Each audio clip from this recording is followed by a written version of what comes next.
Voilà pour les titres. Bienvenue dans cette édition. Je vous le disais à l'instant, le nouveau programme d'action 2013-2018 du gouvernement a été présenté hier aux responsables de la Banque islamique de développement. C'est un programme qui tourne autour de 6 axes prioritaires, parmi lesquels la restauration de l'intégrité du territoire, la réconciliation nationale et la mise en place d'une économie émergente. L'activité s'inscrit dans le cadre de la visite du Premier ministre Oumar Tatamli à Jeddah, en Arabie Saoudite. Le chef du gouvernement est venu solliciter l'accompagnement de l'institution par le financement du 10 programmes envoyés spéciaux Bourama Traoré et Dembawan. À son arrivée au siège du groupe de la Banque islamique de développement, le Premier ministre Oumar Tatamli a été accueilli par le président de l'institution Ahmed Mohamed Ali. Les deux personnalités ont eu un bref entretien d'environ 30 minutes. Occasion pour le chef du gouvernement de préciser l'objet de sa visite. La BID nous a historiquement beaucoup accompagnés dans le domaine des infrastructures, dans le domaine de la sécurité alimentaire et dans le domaine, pour ce qui est des infrastructures, des routes et de l'énergie. Ainsi que dans le financement d'un certain nombre d'opérations commerciales importantes dans le secteur des hydrocarbures et du coton.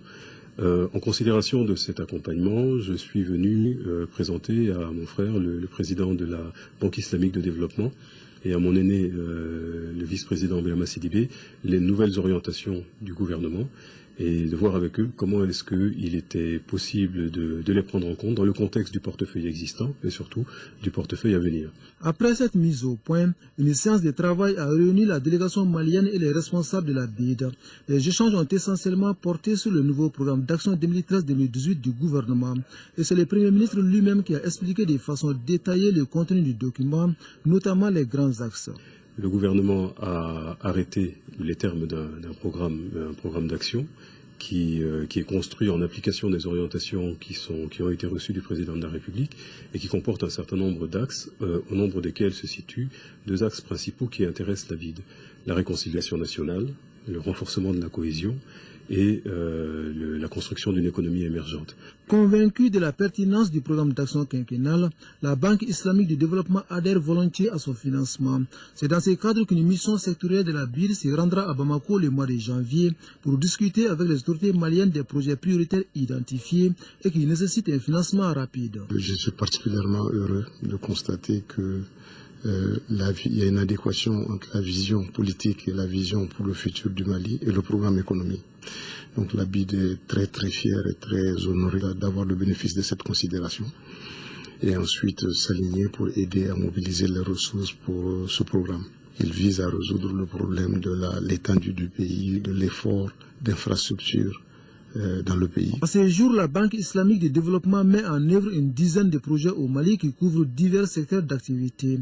L'institution financière s'est également engagée à hauteur de 250 millions de dollars pour participer à la reconstruction du Mali lors de la conférence des donataires à Bruxelles. Oui, restons toujours avec le Premier ministre, signature d'une convention de financement entre la Banque islamique de développement et notre pays. Par cette convention, la Banque met à la disposition du Mali près de 12 milliards de francs CFA. Le montant est destiné à l'achat de produits pétroliers pour la société Edem SA. Envoyé spéciaux de Bawan, Bourama Traoré. C'est un palier supplémentaire qui vient d'être franchi dans la coopération entre le Mali et la Banque islamique de développement. La BID accorde à notre pays un financement de 24 millions de dollars, soit environ 12 milliards de francs CFA. Le fonds servira à appuyer la Société de l'énergie du Mali dans l'achat des produits pétroliers. Il s'agit donc d'un financement qui sera accordé à l'État du Mali. Il doit ensuite le rétrocéder à la Société d'énergie du Mali pour acheter des hydrocarbures. Et comme vous savez, le coût des hydrocarbures représente 54% des charges d'exploitation d'EDM, qui aujourd'hui est dans des situations financières très difficiles. Donc il s'agit pour nous, à travers cet instrument de la finance islamique, donc d'apporter à EDM des financements à des conditions qui sont plus douces que les conditions de financement conventionnelles. La signature de cet accord de financement est un témoignage éloquent de la volonté de la BID de diversifier et surtout d'élargir son champ de coopération avec le Mali. Pour le vice-président de l'institution, la signature du présent accord était nécessaire. La BID a très vite compris qu'au-delà de toute autre considération, ce qui est important, c'est de faire fonctionner le système parce que quand il n'y a pas d'énergie, l'économie s'en ressent tout de suite. Les autres questions pourront être réglées, mais c'est comme quelqu'un qui a besoin d'une assistance urgente, il faut le faire parce que la machine machine doit tourner. L'accord de financement de 12 milliards de francs CFA est perçu comme une preuve de la stabilité et de la constance de la coopération entre le Mali et la BID. Le Mali qui a besoin du soutien de ses partenaires pour se remettre sur le chemin du développement. Retour ici à Bamako, le président de l'Assemblée nationale par intérim a respectivement reçu en audience le nouvel ambassadeur du Mali en Chine et celui de Palestine au Mali en fin de mission. Sur le premier est venu pour les conseils avant de regagner son poste. Le second, lui, est venu pour faire ses adieux à Younousi Touré. Voici le compte-rendu de Agali Agagissa. Parmi les dernières audiences de la 4e législature à l'Assemblée nationale, figure celle accordée par le président respectivement au nouvel ambassadeur du Mali à Pékin et le doyen du corps diplomatique au Mali, le général Lansana Kone, récemment nommé premier responsable de la diplomatie en Chine. L'honorable président et ses vice-présidents m'ont donné des conseils par rapport à la conduite de cette mission, et par rapport au développement de ces relations et par rapport à la vision des responsables de l'Assemblée nationale pour que ma mission puisse être remplie. La deuxième personnalité reçue par le professeur Younousi Touré est le doyen des ambassadeurs accrédités au Mali, venu faire ses adieux au président de l'Assemblée nationale. Il doit faire valoir son droit à la retraite, même s'il reste au Mali pour se consacrer à la recherche. C'est une rencontre qui a deux objectifs.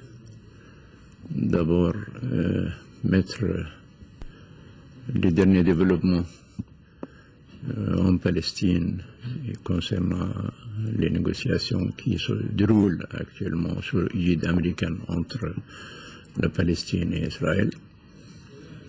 Et au revoir. Merci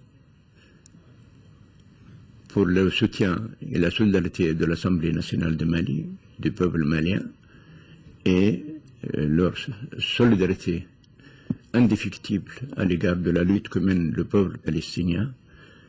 Notons que le diplomate a servi pendant 33 ans au Mali, environ 3 décennies pour consolider les liens d'amitié entre son pays et le Mali. Réconciliation, consolidation de la paix et de la reconstruction nationale, c'est le thème d'un forum national de la jeunesse qui a donné son coup d'envoi ce matin. Ce rendez-vous de 2 jours regroupe 300 jeunes venus de toutes les régions du Mali et de la diaspora. Daouda Sidiki Diarra. Pour la cause commune, la jeunesse plurielle se mobilise en faveur du Mali. À travers l'organisation de ce forum, le moment est donc venu pour les jeunes de notre pays de resserrer les rangs, cela après une crise socio-politico-sécuritaire qu'a connue le pays. Que l'arbre ne puisse jamais cacher la forêt et que tous comprennent pour de bon que longtemps les jeunes que nous sommes avons laissé les vents souffler en nous protégeant, juste et simplement, sans penser à agir et sans jamais agir. Il ne soit plus question pour nous d'être de simples spectateurs de ce qui tombe du ciel, de ce qui pousse de la terre. La haine est un fantasme. Ce forum, plus que jamais, est un créneau sûr qui favorisera, j'en suis persuadé, des échanges entre nous, jeunes, sur les questions d'éducation citoyenne, de cohésion sociale, en vue d'une prise de conscience de notre rôle. Placé sous le thème « Les jeunes dans la réconciliation, la consolidation de la paix et de la reconstruction », ce forum regroupe 300 jeunes venus de toutes les régions du Mali et de la diaspora. Nous pensons que les jeunes ne sont pas un problème.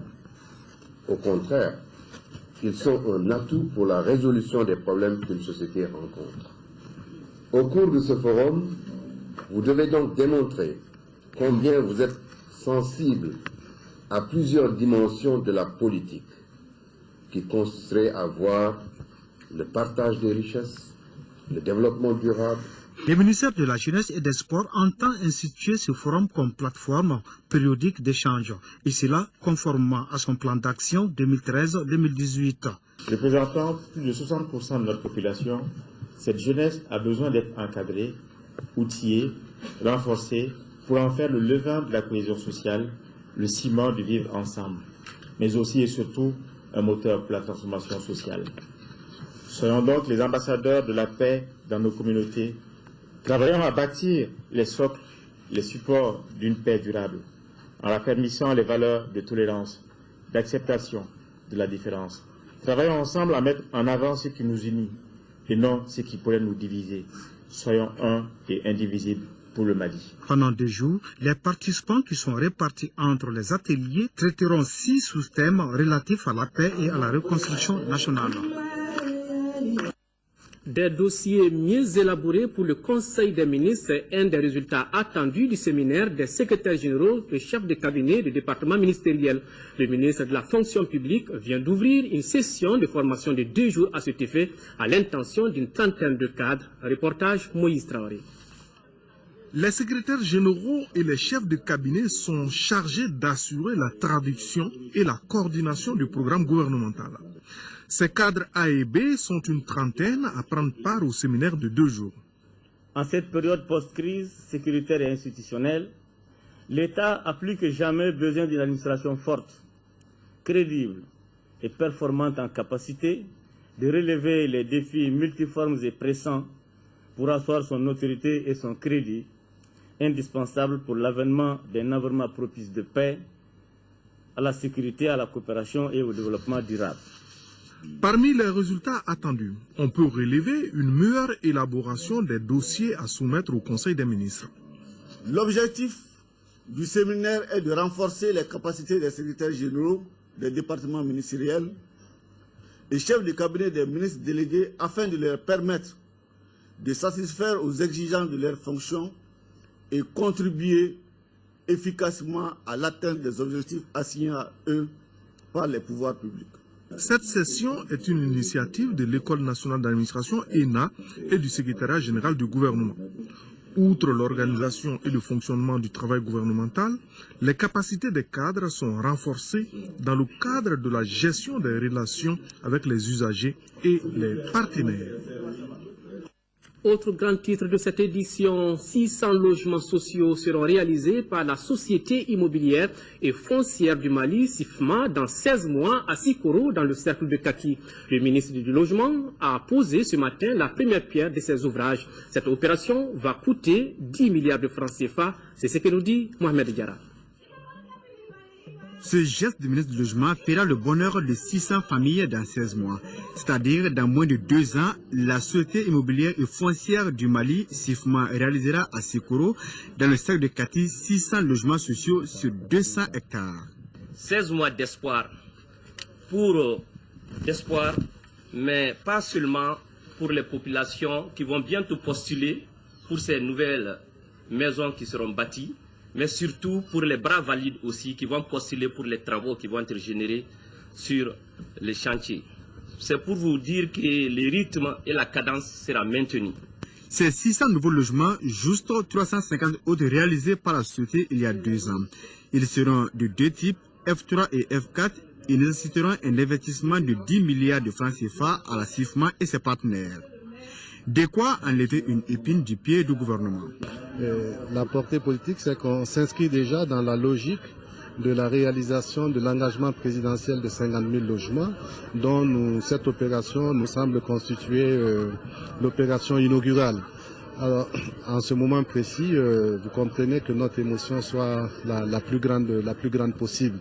Au-delà de ces 600 logements, je pense que l'engagement présidentiel de réaliser au moins 50 000 logements décents, s'entend pour les populations maliennes est un engagement qui va être tenu.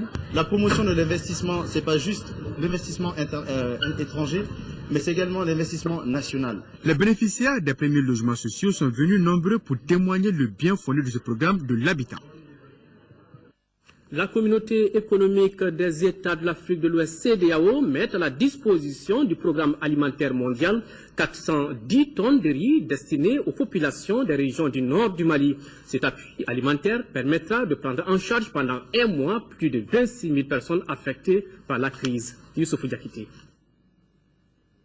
Le programme alimentaire mondial, à travers un appui de la communauté économique des États d'Afrique de l'Ouest au chevet des populations des régions nord du Mali, victimes de la crise. C'est dans le cadre du programme d'assistance humanitaire aux personnes touchées par la crise, l'insécurité alimentaire et la malnutrition au Mali. Madame le commissaire, au nom du programme alimentaire, je souhaiterais sincèrement vous remercier pour la contribution généreuse de 500 000 $ que l'ECOWAS vient de faire aux populations vulnérables du Mali à travers l'opération d'urgence du PAM. Ces gestes de la communauté économique des États d'Afrique de l'Ouest à travers le programme alimentaire mondial est plus qu'un coup de pouce aux populations concernées, singulièrement celles de Gao et de Tombouctou. Un devoir de solidarité qui revêt une importance particulière pour la Commission de la CEDEAO, mais surtout pour notre communauté tout entière. Aujourd'hui, la Commission de la CEDEAO réaffirme une fois de plus sa détermination et son engagement dans le processus de recherche de solutions durables à la sortie de crise au Mali, fondées sur la paix, la stabilité, mais également le développement et le progrès. Le gouvernement malien se réjouit de l'acte. Je voudrais aussi, au nom du gouvernement de la République du Mali, remercier la CEDEAO pour son constant témoignage de solidarité et pour la place inestimable que la CEDEAO a occupée dans le traitement de la crise, de la profonde crise que notre pays a traversée ces 18 derniers mois. Le ministre a donné des instructions pour l'évacuation rapide de ces vivres et aux destinations indiquées. Dans le cadre de la commémoration de la Journée internationale des migrants célébrée hier, le Forum pour un autre Mali a organisé une rencontre sur le sujet. Il s'agissait de faire la restitution des travaux de la 8e édition de Migrants. Les travaux ont porté sur les relations entre migration, chômage et développement. Ramata Konaté. Les migrations et leurs conséquences, les politiques pour la réduction des flux migratoires, voilà entre autres les thématiques étudiées pendant 3 jours. Il s'agissait de partager avec les uns et les autres les résultats des travaux de la 8e édition de Migrants, une manière pour les organisateurs de rendre hommage aux migrants en général et ceux du Mali en particulier. Il est question d'une économie, une autre économie qui consiste à créer de la valeur ajoutée, à garantir l'emploi et un revenu décent aux Maliens. Et tout est lié. On ne peut pas continuer à criminaliser ceux qui partent et laisser d'autres violer leurs droits. Il ressort également de cette rencontre que l'Europe investit des centaines de milliards pour la création et le contrôle des frontières et pour l'entretien des centres de rétention. Cela en vue de réduire de façon considérable les flux migratoires vers l'Europe. Pour sa part, le Mali a mis l'accent sur la création d'emplois. Je pense que l'une des questions de fond, c'est de résoudre le problème du chômage. Tant que les jeunes ne trouveront pas de l'emploi, ils seront toujours tentés de partir. Pourquoi le gouvernement est à pied d'œuvre pour essayer de créer le maximum d'emplois possible pour toute la jeunesse. Et je pense qu'il y a un certain nombre de choses qui sont déjà mises en route pour atteindre le plus rapidement cet objectif-là. Le Forum pour un autre Mali et ses partenaires entendent poursuivre la sensibilisation pour que partir ne soit plus une obligation, mais plutôt un choix. Corriger les insuffisances du plan d'organisation des secours au Mali en vue de l'adapter aux situations de crise actuelles, c'est l'objectif d'une rencontre qui se tient à Bamako. Elle regroupe une 50aine de spécialistes en sécurité. Reportage Batraoré. Cette rencontre se tient au moment où notre pays sort d'une série de catastrophes. Il s'agit des catastrophes naturelles comme les récentes inondations et les invasions acridiennes. Il ressort que des insuffisances ont été constatées dans l'organisation des secours liés à ces catastrophes. Un manque de coordination des actions des différents intervenants sur le terrain. Un manque de préparation des acteurs entraînant une improvisation préjudiciable à l'action.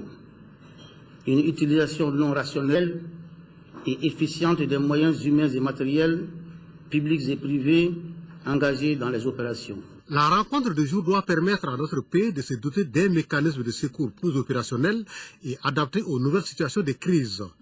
Aussi, l'objectif visé par la rencontre d'aujourd'hui est-il de corriger ces insuffisances afin de doter notre pays d'un mécanisme opérationnel de planification et d'intervention des secours susceptibles de répondre promptement et efficacement à tous les événements de crise ou de catastrophe sur les plans national, régional et local.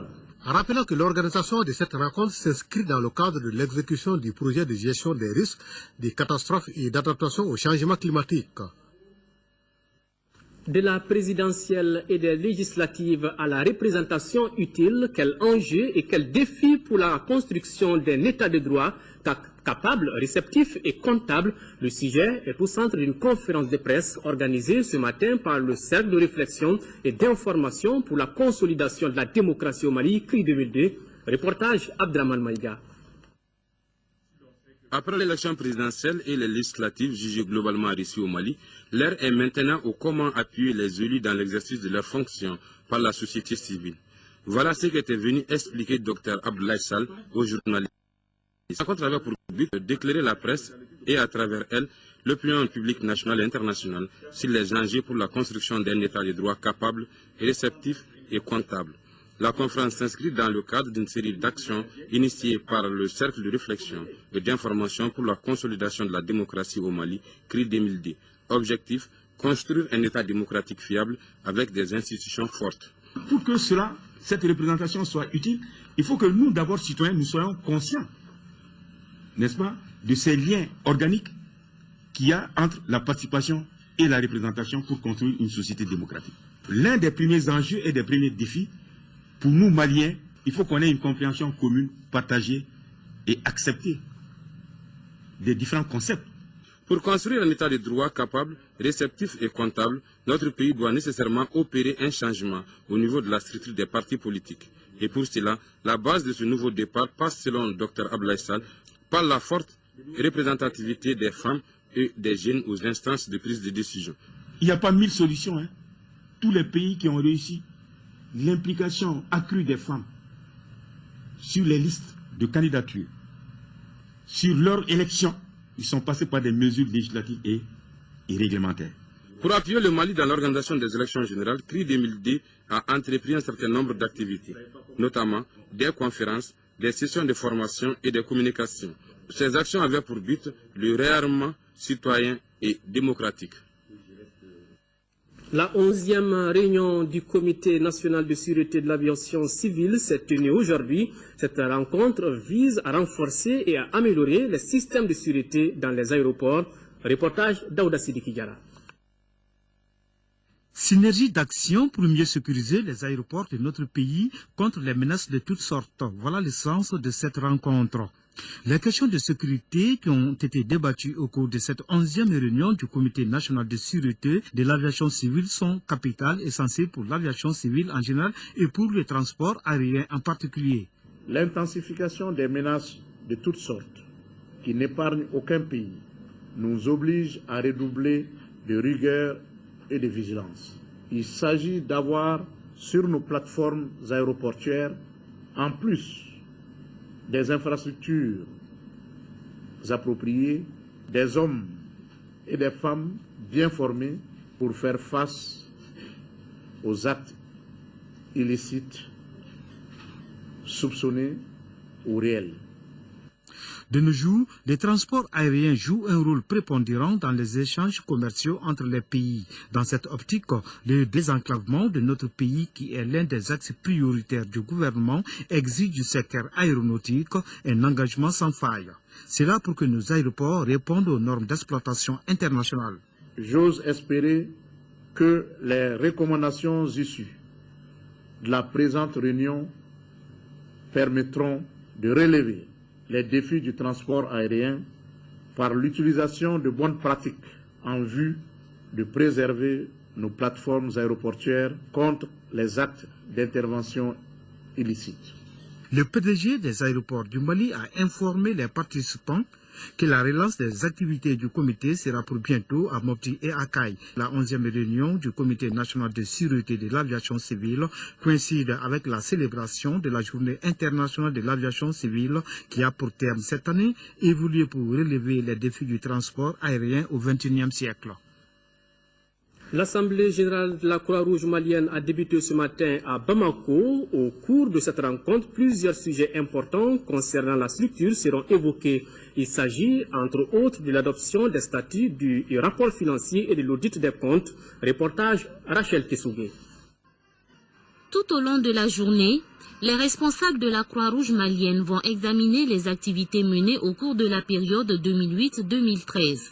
Ils devront également programmer d'autres événements avec comme objectif la promotion de meilleures conditions de santé et de vie de nos communautés les plus vulnérables. Nous allons continuer ce que nous avons toujours bien fait ici en termes de consolidation des acquis, essentiellement dans le domaine de l'eau et l'assainissement, dans le domaine de la sécurité alimentaire, des activités aussi sur le plan des droits internationaux humanitaires en général. Mais cette année, nous sommes engagés sur une activité qui concerne le rétablissement des liens familiaux. Selon le ministre du Travail, des Affaires sociales et humanitaires, la diversité des domaines et secteurs d'action de la Croix-Rouge malienne confirme l'attachement de la structure à la promotion de la dignité humaine en toutes circonstances. Auxiliaire des pouvoirs publics dans le domaine humanitaire et reconnue d'utilité publique, la Croix-Rouge malienne s'est depuis véritablement engagée aux côtés de l'État dans la recherche de solutions aux souffrances des populations en général et au bien-être des populations vulnérables en particulier. Le Comité international de la Croix-Rouge a offert 6 véhicules à la Croix-Rouge malienne. Entre l'humanitaire et la santé, il n'y a qu'un petit pas. En 2013, l'Institut national de recherche en santé publique, INSP, s'est attelé à la formation des agents en méthodologie de recherche et en montage de projets.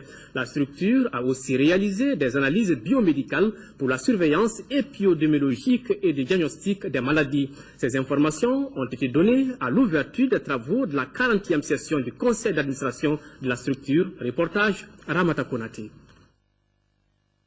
Plus d'1,5 milliard de francs CFA, c'est le budget 2014 de l'Institut national de recherche en santé publique INRSP. Ce budget connaît une baisse par rapport à celui de 2013 avec une différence de 200 millions. L'année à venir verra la formation d'une soixantaine de chercheurs en méthodologie de recherche et conception de projets. Concernant le rapport 2013 de l'INRSP, il ressort que plusieurs activités ont été menées. C'est le renforcement des capacités des chercheurs pour les amener à la conception des projets de recherche par la formation. Formation à la méthodologie de la recherche, formation à la rédaction scientifique et formation aux publications. Formation à la conception de projets de recherche pour être compétitif sur le plan international. Maintenant, évidemment, il y a toutes les activités qui sont liées aux missions de l'INRSP pour faire de l'institution une structure de référence. Parmi ces actions, les analyses biomédicales pour la surveillance épidémiologique et le diagnostic des maladies. À côté de ce tableau reluisant se dressent les difficultés. Entre autres, le déficit financier consécutif à l'insuffisance des recettes propres de l'INRSP, l'inadaptation des procédures d'acquisition des réactifs de laboratoire et des intrants de la médecine traditionnelle. Les administrateurs devront faire des propositions en vue de résoudre ces problèmes. D'un conseil à un autre, ouverture ce matin du conseil d'administration à mi-parcours du Centre international de conférence de Bamako, CICB. Une session ordinaire qui se tient dans un contexte difficile à cause de la crise que le Mali a connue. Isaac Tchenou. Cette 12e session ordinaire du Centre international de conférence de Bamako, CICB, se tient dans un contexte particulier à cause de la crise que le Mali a traversée. La rareté des activités et la réduction de son budget à plus d'1,5 milliard de francs CFA ont porté atteinte à son fonctionnement normal. Cette session permettra de jeter de nouvelles bases après une sortie de crise. Le CICB a beaucoup de problèmes. Je résume ces problèmes à 3 niveaux. Sur le plan financier, le manque de ressources dû à la rareté des activités et surtout le non-paiement des factures dues aux services publics et aux autres usagers. Sur le bâtiment, je dirais que depuis la réception provisoire en 1995 le CICB n'a pas eu de rénovation. Il n'y a eu qu'une rénovation partielle en 2005, lors du sommet Afrique-France. Et sur le plan technique, les matériels, les installations et les équipements sont vétustes. Un défi de performance et de qualité est à relever.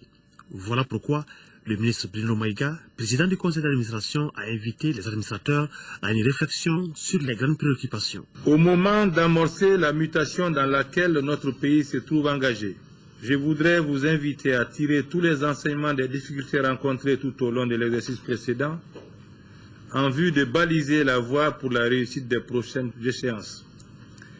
Mesdames, Messieurs les administrateurs, si l'exercice en cours d'achèvement se présente sous de meilleurs auspices qu'il n'a commencé, il nous appartient de préparer les prochaines échéances avec la plus grande rigueur possible. Au cours de cette session, le rapport de la dernière session et le rapport d'activité financière du parcours seront examinés. Cette session devra aboutir à une feuille de route pour une meilleure gestion de ce joueur architectural.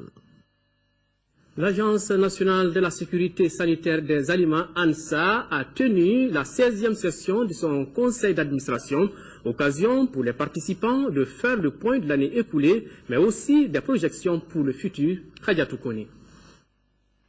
À l'instar de tous les services du département de la santé, l'Agence nationale de la sécurité sanitaire des aliments, ANSA, a traversé cette année des moments difficiles. C'est ce qui ressort en tout cas de cette 16e session de son conseil d'administration.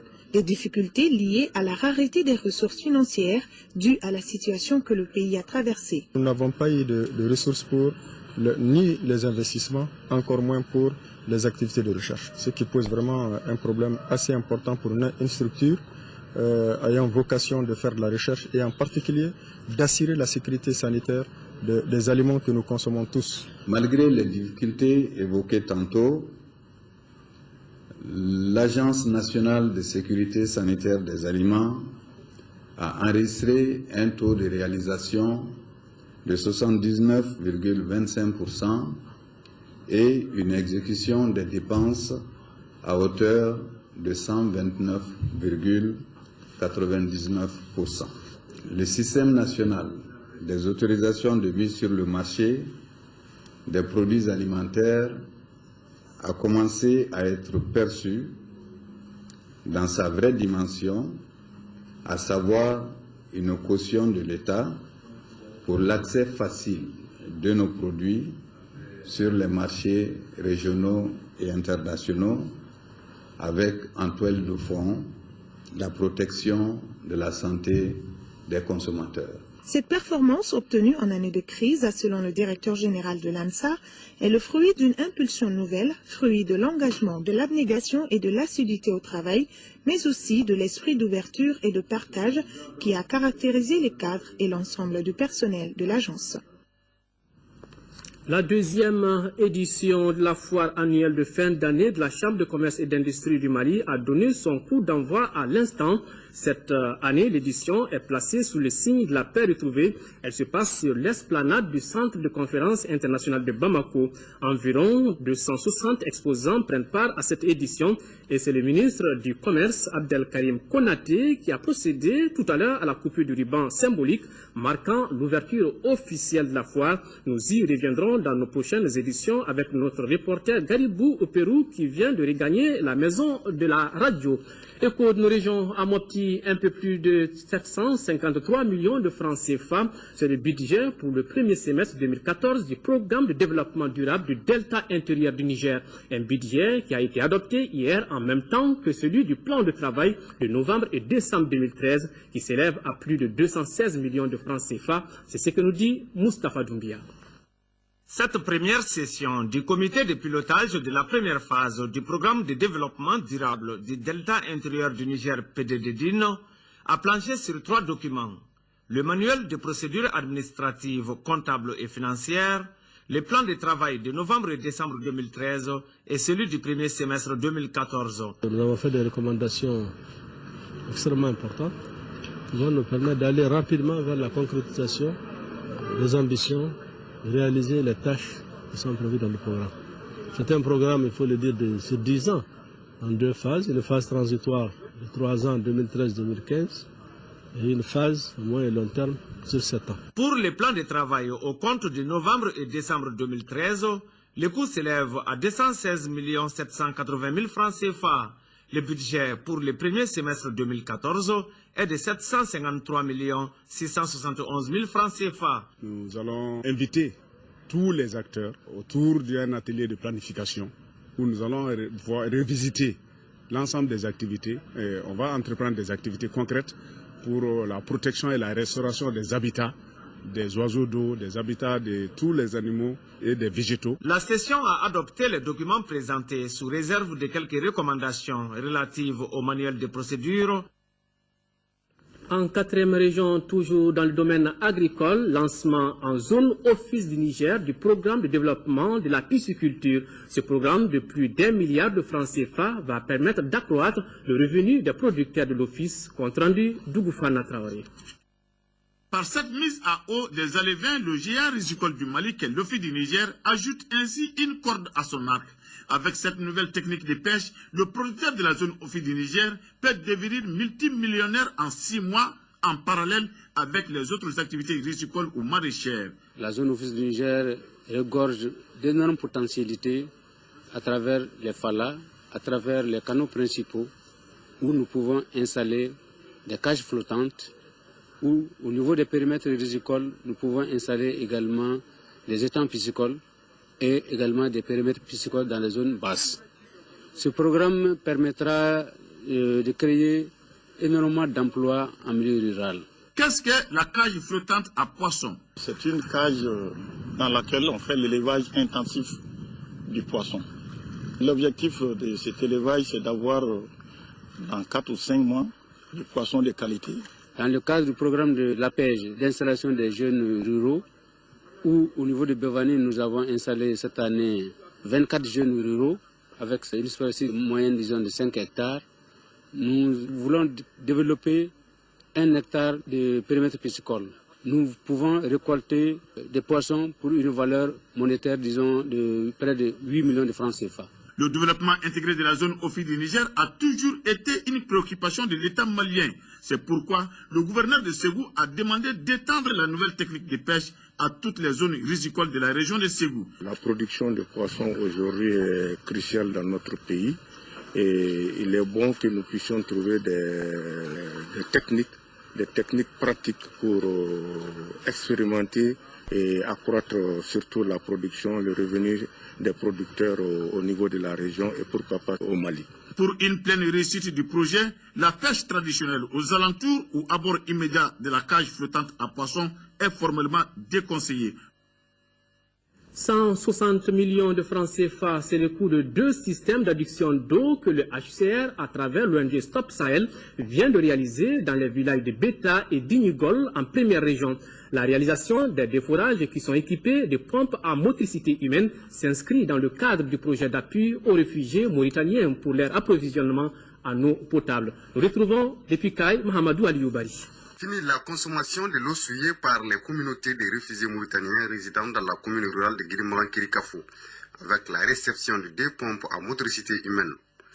D'une valeur d'environ 160 millions de francs CFA, ce don est l'œuvre du HCR à travers Stop Sahel à l'endroit des sites de réfugiés mauritaniens, notamment à Beta et Diningol.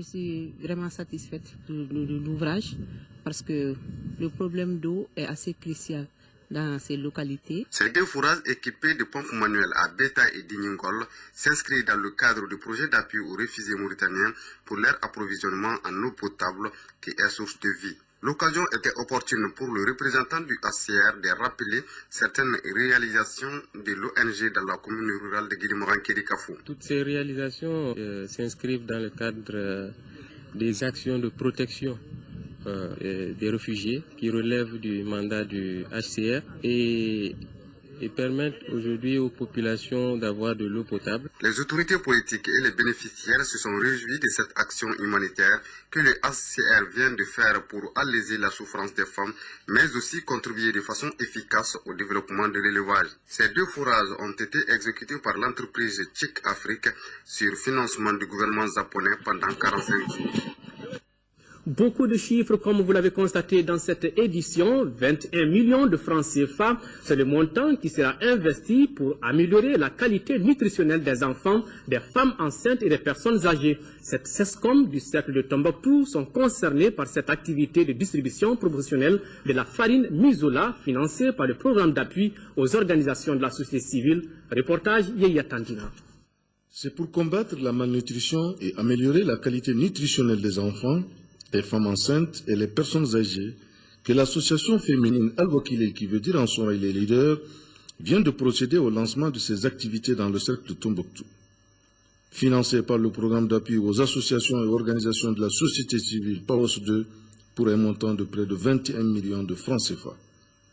Le projet consiste à distribuer au niveau des 16 fonds de Toya, Bouré-Minali, Ilwa, Hondoubomo, Sankore et Bella Farandi de farine enrichie Mizola. Je voudrais encore une fois de plus remercier le PAOS 2 et le programme Mizola. Je réitère mon appel aux associations ici pour que prennent en compte et bénéficient de cette opportunité pour se relancer dans la participation du développement. Selon les autorités locales, l'exemple de l'association Al-Wakile doit être suivi. C'est le lieu de demander aux responsables de l'association de faire une utilisation judicieuse des ressources financières mises à leur disposition pour permettre l'épanouissement de ses propres membres. Je vous rassure de notre accompagnement pour la réussite de vos activités. La cérémonie a été mise à profit par les organisateurs pour remettre de la farine enrichie aux enfants. Le mois de lutte contre le VIH-Sida boucle ainsi sa troisième semaine, pilotée par le Haut Conseil de lutte contre le Sida. Cette semaine a été couronnée de diverses activités. À cet effet, les équipes du système des Nations Unies et du gouvernement se sont retrouvées au stade de Wenzen Koulibaly pour un match de gala. Le but est de sensibiliser les jeunes à une prise de conscience. Siragatou Sissé. Dans le cadre de la célébration du mois de décembre consacré à la lutte contre le VIH-Sida au Mali, le Conseil national de lutte contre le Sida exécute son programme annuel. Cette structure a choisi le système des Nations Unies pour parrainer la troisième semaine de ses activités. Le thème de cette année est Gouvernance et VIH. Plusieurs membres du gouvernement, des responsables du Haut Conseil national de lutte contre le Sida, du système des Nations Unies, du FUNIAP et une gamme de personnalités ont marqué de leur empreinte au double match de gala. À lever des rideaux, les dames de l'équipe mixte, composée des membres du gouvernement, le personnel du Haut Conseil national de lutte contre le VIH et les personnes vivant avec le VIH-Sida est face à celle du système des Nations Unies en rouge. Victoire 1-0 des dames du système des Nations Unies. Chez les messieurs, l'équipe du système des Nations Unies est opposée à l'équipe de rêve du gouvernement ici en blanc. Les ministres ont étalé leur classe d'anciens footballeurs. Chaque contre-attaque est un danger dans les camps du système des Nations Unies. L'équipe gouvernementale gagne 1-0 sur penalty grâce à Moussa Mara. Le gouvernement du Mali et le système des Nations Unies se sont donc donné la main pour une cause commune. Cette occasion est une opportunité de se rencontrer en dehors du cadre formel, non seulement pour commémorer le mois de lutte contre le sida, mais aussi pour découvrir des talents. Par cette mobilisation, au niveau du système des Nations Unies et du gouvernement, nous avons voulu justement une grande mobilisation pour attirer l'attention sur la prévention. C'est une journée, il faut que les gens comprennent que le sida est une réalité, et particulièrement les jeunes, et qu'il faut être prudent, se prémunir contre, parce que jusqu'à présent, il n'y a pas de remède. Donc mieux vaut prévenir que guérir. C'est dans la convivialité que s'est achevée cette troisième semaine. Voilà, des buts marqués contre le sida. Le Sénégal a rendu hommage hier aux 2 soldats de la MINUSMA tués à Kidal. C'était au camp Dial Diop en présence du président Macky Sall. Le point avec Souleymane Kantara Sissoko. Tristesse ce jeudi matin au camp Dial Diop de Dakar, où le temps était sombre, à l'image de cette cérémonie funèbre. Le Sénégal a rendu hommage à 2 soldats tombés sur le champ de l'honneur à Kidal. La présence du président Macky Sall, chef suprême des armées, à cette cérémonie est un acte significatif qui démontre son attachement au Djambar. Le dynamisme, le haut fait d'armes, le courage du caporal-chef Ousmane Fall et du soldat de première classe Cheikh Tidiane Sarr ont été soulignés avec force dans l'oraison funèbre. 2 soldats au parcours exceptionnel, cités en exemple par leur chef. Le président Sall, ému, a décoré à titre posthume les 2 Djambars, dont le corps ont été évacués à Saint-Louis et Fatick pour leur inhumation. En prenant la décision historique d'envoyer un contingent au Mali, alors même que les Nations Unies n'avaient pas encore décidé d'envoyer des casques bleus, notre pays a voulu exprimer une solidarité à l'égard de son frère jumeau, le Mali. Aller combattre au Mali contre le terrorisme, c'est aussi faire preuve d'une sécurité préventive pour le Sénégal. Une délégation malienne conduite par l'ambassadeur Moulaye Khalil Askofare a assisté à cette cérémonie. La veille, la délégation était présente à la base aérienne Andala Cissé à Ouakam pour accueillir les dépouilles, un geste qui a été hautement apprécié par les autorités sénégalaises. À noter qu'une délégation d'officiers supérieurs de la MINUSMA et de l'armée malienne avait fait le déplacement de Dakar. Beaucoup de courage aux familles éplorées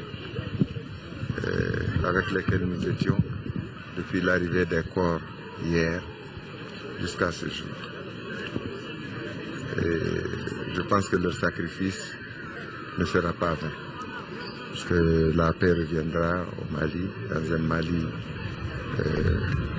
qui a retrouvé son intégrité, sa souveraineté, dans un Mali qui s'est relevé de tout ce qu'il y a eu comme affre du terrorisme. Comme annoncé dans nos précédentes éditions, Mamadou Kaba, ancien directeur général de la RTM, ancien diplomate, n'est plus. Avant son inhumation aujourd'hui au cimetière de Nyarela, les hommages lui ont été rendus. Plusieurs personnalités, parmi lesquelles l'épouse du chef de l'État, ses anciens collègues de la radio Mali, la grande famille de l'ORTM et les parents étaient là. Mohamedou Doumbia. Mamadou Kaba, ancien directeur général de la RTM, est décédé le dimanche 15 décembre 2013 en France. Une cérémonie spéciale a été organisée en son honneur pour lui rendre un dernier hommage. Auprès des membres de sa famille, ses amis d'enfance, ses collègues et plusieurs autres personnalités ont tenu à être présents. Mamadou Kaba, j'ai fait la connaissance en 1958 au complexe scolaire de Kenzamoukou, sous la direction du très célèbre et rigoureux Ismaël Diawara. Le jeune adolescent qui avait alors 14 ans était très vif d'esprit. Il était très brillant et très entreprenant. Nous l'avons beaucoup admiré au cours de notre parcours commun ensemble. Nous sommes devant la dépouille d'un homme qui n'est ni intimidable ni manipulable. À mon arrivée, j'ai pleuré. Pleurer pourquoi? Pas parce que je n'ai pas la force de transcender l'épreuve qui nous frappe, mais c'est surtout de voir le vide qu'il laisse. Parce que ça, je peux vous le dire, il laisse un grand vide. Mais comme on dit, c'est Dieu qui donne et c'est lui qui a repris. Mais l'homme, en tant que tel, au-delà de toutes les valeurs que vous reconnaissez, c'est l'homme qui donne un contenu à sa vie. Je souhaite, et votre présence massive témoigne de ce fait, qu'au-delà des vicissitudes de la vie, des nombreux aléas qui ont marqué et ponctué sa vie, son parcours professionnel, il a été un homme courageux, fidèle à ses convictions, un rassembleur. Et pour notre famille, on le connaissait. Quand un problème surgit et sur lequel les gens n'ont pas le courage de dire la vérité, dès qu'il arrive, la solution est tout de suite trouvée. Il ne transige pas avec la vérité. Ancien de l'école de journalisme de Lille en France, par son courage, sa générosité et son talent de journaliste, Mamadou Kaba a laissé de grands souvenirs à la radio-télévision du Mali. Tu as été pour nous un modèle. Alors qu'élève au lycée, nous disséquions tes premiers papiers à l'essor avec la volonté farouche d'être tes disciples. Mamadou Kaba, cela a été suffisamment dit pour que je ne me répète. Tu as été l'un des premiers journalistes formés dans une école de journalisme. celle de Lille. Lille en France avec comme condisciple Feu Colicero Cissé, mais aussi Hervé Bouche, le père des écoles africaines de journalisme de Yaoundé et de Dakar. Mamadou Kaba, tu as été aussi le premier journaliste à être porté à la tête de la radiodiffusion télévision du Mali et le premier journaliste président du Conseil supérieur de la communication enfanté par la révolution de mars 1991. Diplomate, Mamadou Kaba a été ambassadeur du Mali en Égypte de 2002 à 2006, un an avant sa retraite. Il était aussi membre de l'amicale des anciens ambassadeurs du Mali. Je garde de feu Mamadou Kaba le souvenir d'un homme de très grande qualité. Dans nos réunions, il était fidèle à la même place qu'il occupait avec calme et sérénité. Il intervenait toujours à propos, à l'endroit, au but, sans polémique ni chicane. Pour la grande chancellerie des ordres nationaux, le Mali vient de perdre un digne fils. Qui était l'homme? Il est né en 1944 à l'Abbé-République de Guinée. Il fit ses études primaires à l'école Ismaïla Diawara à Kinzabougou. Les études secondaires le conduisirent au lycée Téranton de actuel lycée Assia Mohamed, où il obtint le baccalauréat en philosophie en 1965. Il fit les études supérieures à l'école supérieure de journalisme à Lille, en France, où il obtint une licence en journalisme en 1969. Il occupa les fonctions suivantes. Rédacteur en chef du journal Parler de Radio Mali en 1970. Journaliste à l'essor de 1971 à 1977. Rédacteur en chef du mensuel Sundiata. Directeur général du Centre national de production cinématographique CNPC de 1977 à 1990. Correspondant de presse, agent France Presse et auditeur. Directeur général de la radiodiffusion télévision du Mali de 1990 à 1991. Président du Conseil supérieur de la communication de 1997 à 2002.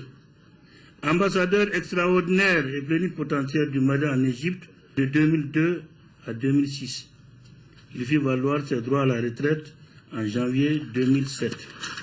Mesdames et messieurs, ses compétences et qualités, reconnues en lui par les plus hautes autorités du pays, dont valide cité en exemple parmi les plus méritants fils de la nation, et d'être nommé au grade de chevalier de l'ordre national du Mali en 1999.